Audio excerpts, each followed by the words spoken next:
자, 느헤미야가 유다에서 온 사람들에게 예루살렘의 형편을 물었죠. 그 중에 이름이 하나 나오죠. 2절에 하나니가 나옵니다. 하나니. 그래서 예루살렘의 형편을 묻습니다. 어떠냐? 내 조국은 어떠냐? 태어난 적도 없고 가본 적도 없는 그 예루살렘의 형편을 물으니까 대답이 이릅니다. 3절에 그들이 내게 이르되 사로잡힘을 면하고 포로죠.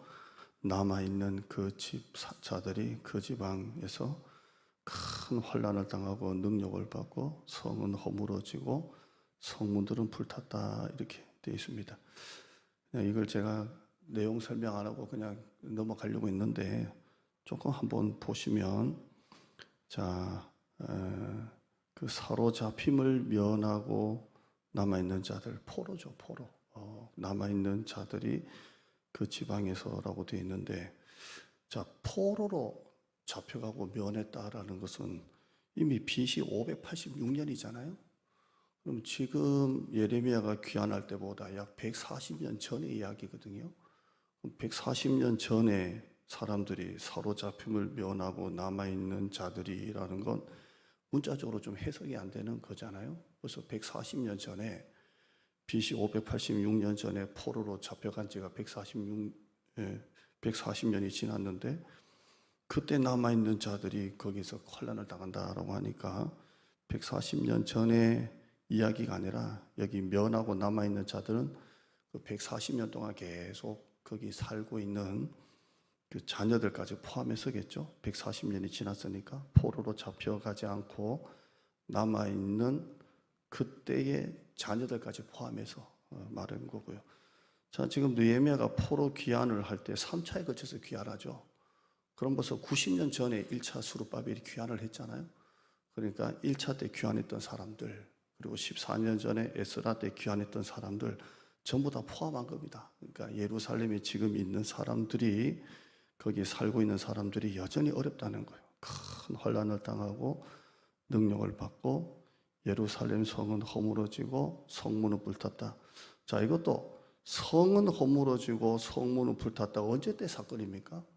140년 전이죠. 586년 때 바벨론이 와가서 시드기야 왕 때 다 불탄 얘기를 말하는 건데, 사실 140년 전의 이야기가 지금 이야기는 아니겠죠.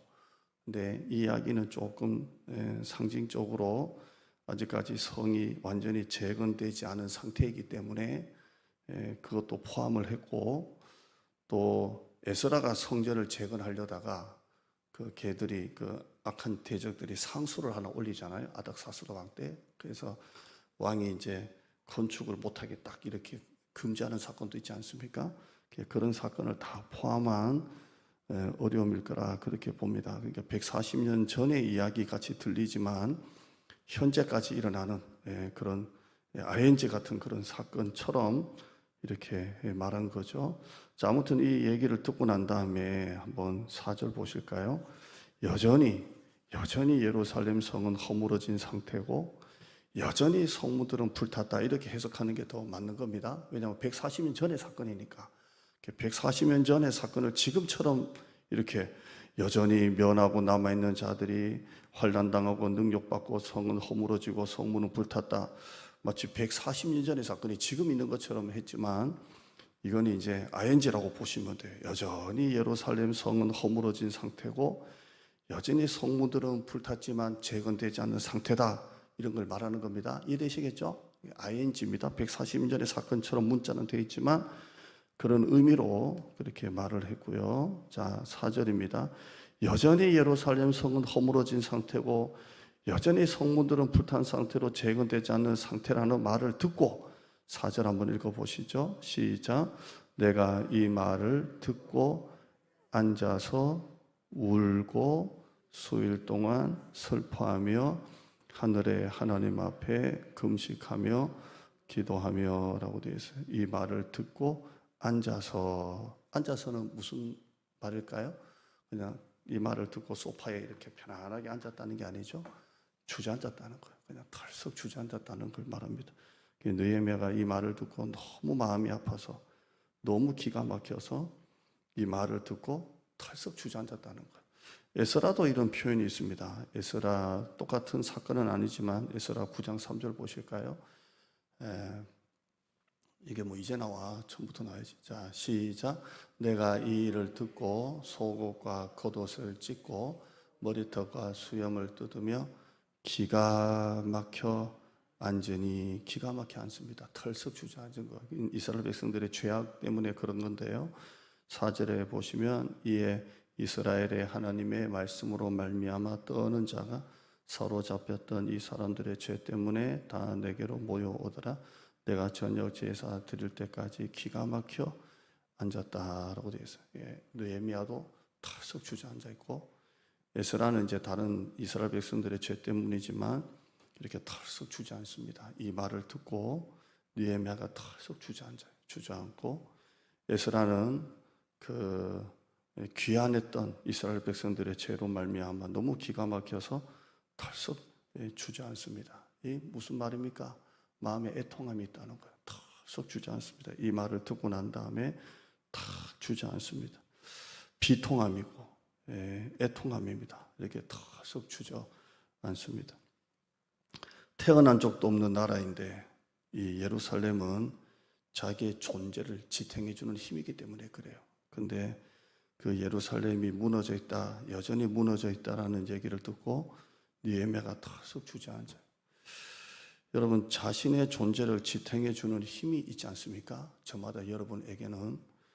저는 이제 고향에 부모님이 계시고 또 특별히 어머니가 기도를 많이 하시기 때문에 저는 물론 성도들이 기도를 많이 해주지만 제 마음을 지탱해 주는 힘은 사실 어머니의 기도입니다. 어머니의 기도가 제 자신의, 제 마음에 지탱해 주는 힘입니다.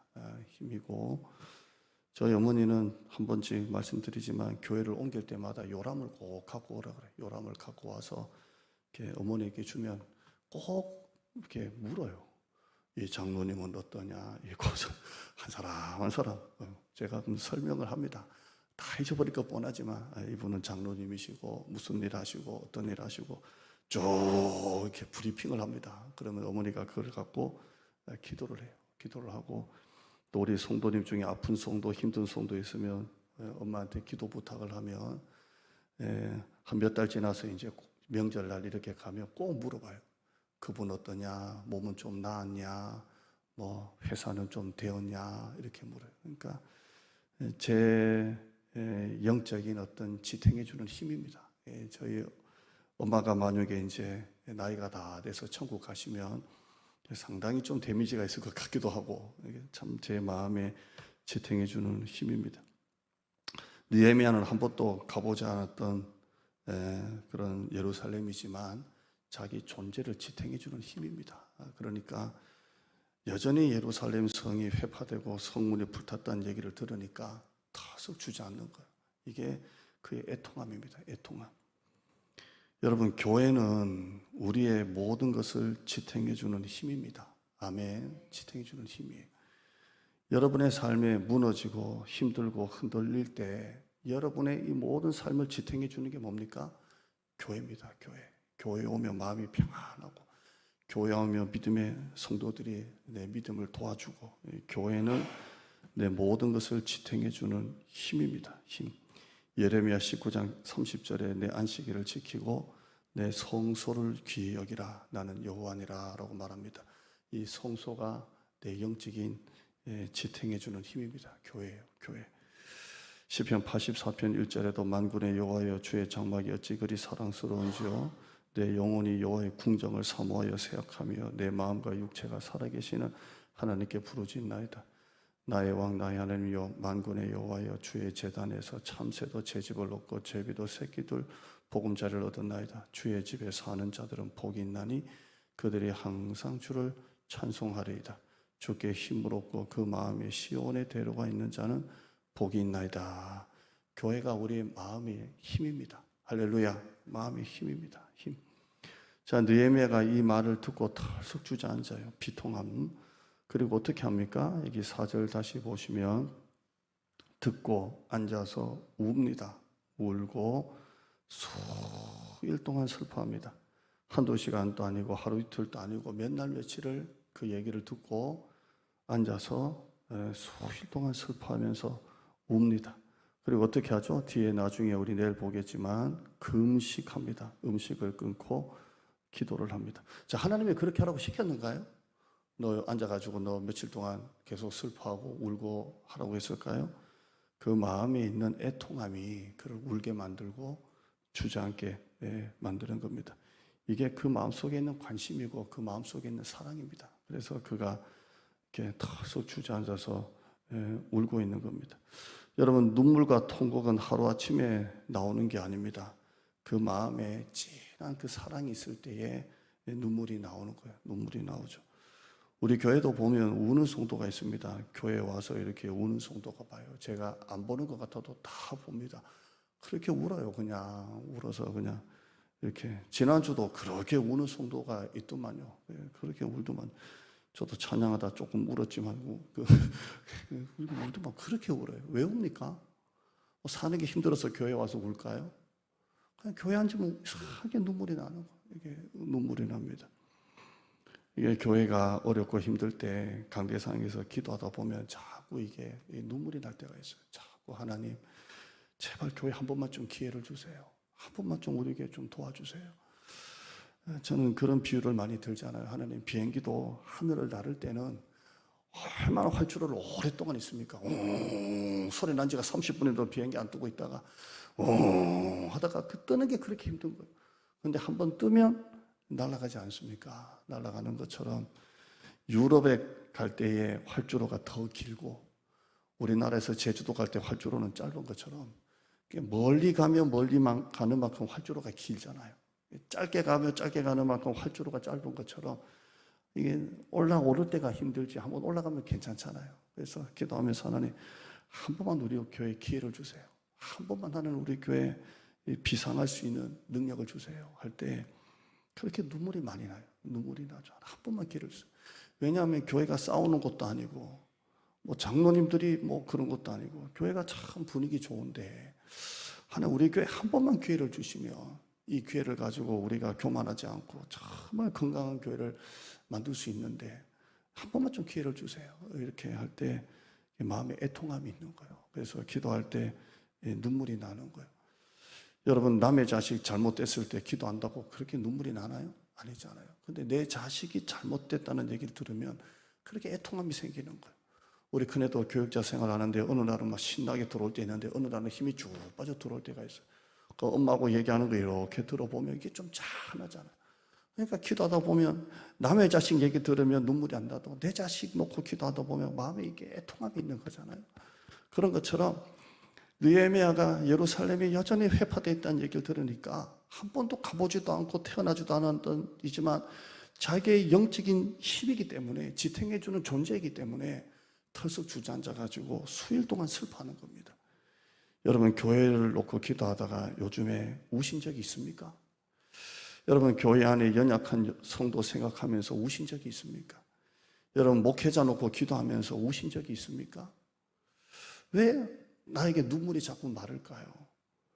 그건 자꾸 사는 게 힘들어서가 아니라 그만한 애통함이 없는 거예요. 애통함이. 사랑함이 없어서 그래요. 마태복음 5장에 보면 애통하는 자가 복이 있다라고 말씀하고 있습니다. 사는 게 서러워서 우는 애통함이 아니라 하나님의 나라와 영혼을 놓고 우는 그 애통함을 말하는 것입니다. 나는 우리 교회에 앉으면 눈물 나는 여러분 되었으면 좋겠어요. 그냥 교회에 앉으면 눈물 나는 여러분 됐으면 좋겠어요. 왜 그렇습니까? 교회를 향한 사랑이 있어서 그래서 그렇습니다. 오늘 이 말씀, 이 눈물, 이 말을 듣고 앉아서 울고 수일 동안 슬퍼하며 이 눈물이 우리 모두가 좀 회복되는 이 밤 되기를 축원합니다. 하나님 감사합니다. 눈물을 우리 가운데 허락하여 주시옵소서.